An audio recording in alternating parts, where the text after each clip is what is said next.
Look what I got.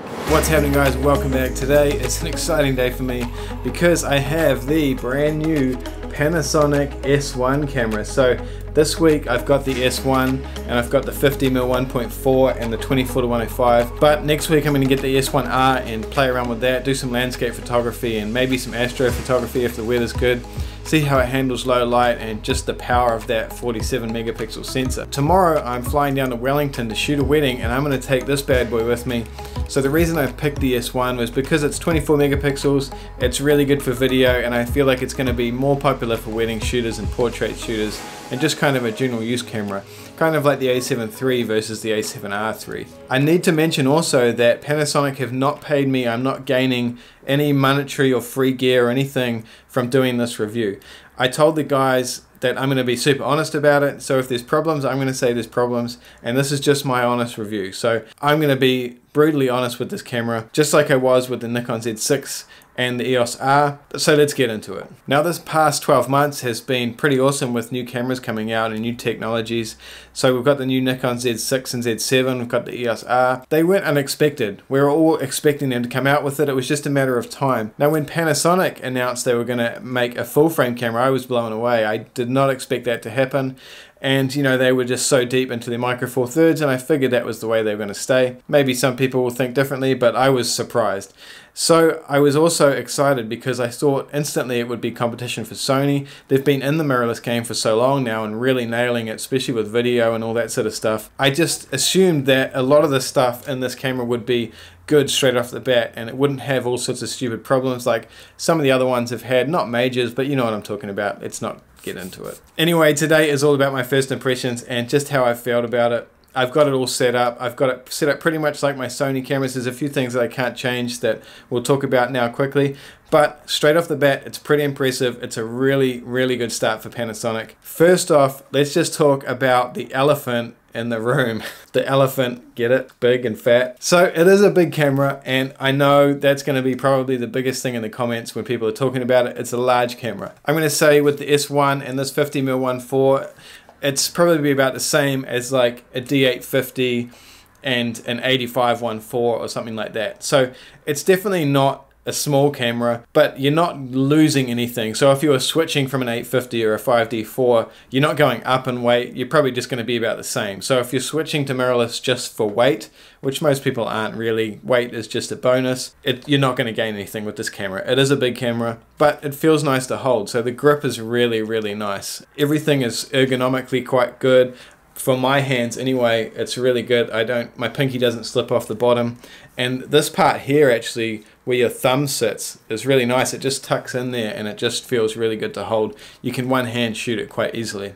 So I really like the way it feels. Just in general, it's really good. The AF on button is right in the correct place. I really like the dial up the top and the LCD screen. It has a little button here so you can turn the light on like that. It's kind of old school, but it works well. And again, just for me personally, I know not everybody agrees with me from previous comments, but it's nice for me to have that screen because I'm hip shooting so much. I have the screen down here and I can just look down at my settings and still have my LCD screen clear, so there's not all sorts of crazy data all over it, and I can still see my settings. So I like that there's a screen, and it's good that the dial's on the other side. Flippy screen.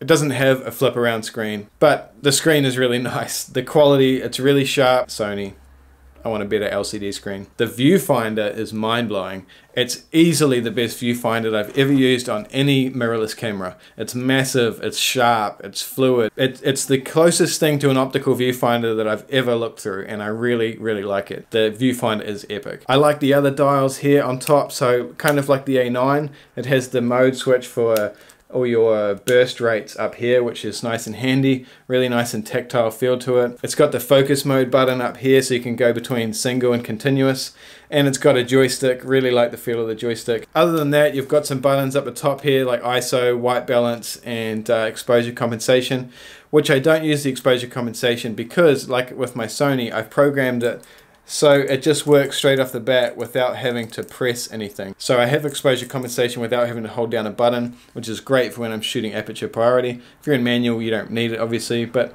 great way to set the camera up. We have dual card slots, which is amazing. One is XQD and one is SD, so it's not super ideal. I know XQD cards are better. I don't need to be told again and again and again in the comments. I know XQD cards are more reliable. They're much faster. So if I was to buy this camera, I'd probably buy one really big XQD card, like 128, and just swap out SDs and just have my XQD as a backup card. That way I don't have to buy heaps of them and I'm not swapping it out all the time. That's just the way I'd do it.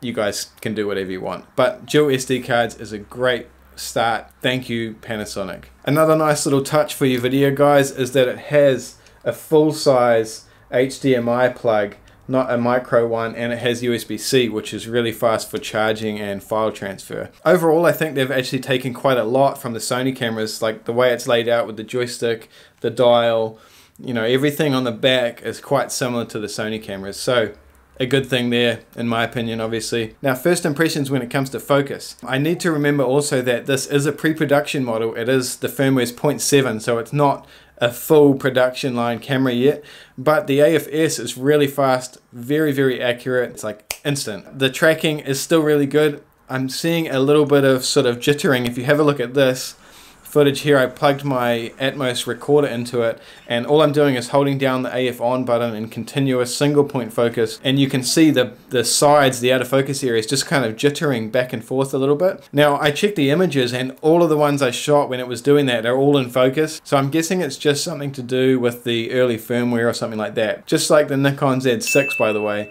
I've been told there's a firmware update for the camera that I tested, so I'm guessing that's probably why I wasn't too impressed with the tracking focus.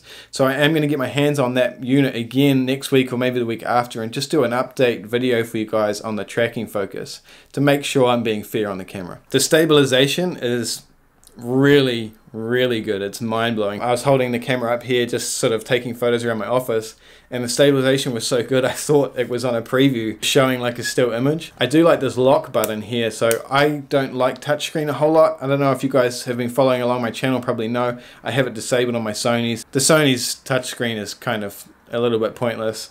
It's great for video focus and stuff like that, but it's not a full touchscreen like all these other new cameras that are coming out. But I have the lock button programmed so that when it's on lock, the touchscreen is disabled, and then you just flick the switch and you've got touchscreen again. Image quality so far, I haven't been able to process the raw files properly, but Panasonic is sending me some software so that I can process them properly, and if not, convert them to TIFF and then edit them in Lightroom like I normally do. But I've actually been editing some of the JPEGs. I'm not going to put samples up yet. I'm going to do that tomorrow after I shot this wedding. But the JPEGs are insane. I can actually apply my preset and just bring down the contrast a little bit and shoot JPEGs. So sharpness, colors, really, really impressed. Very neutral image. So I'm not going to make a final say on that now. I'm going to wait till I've shot this wedding and get some real solid raw files to play with.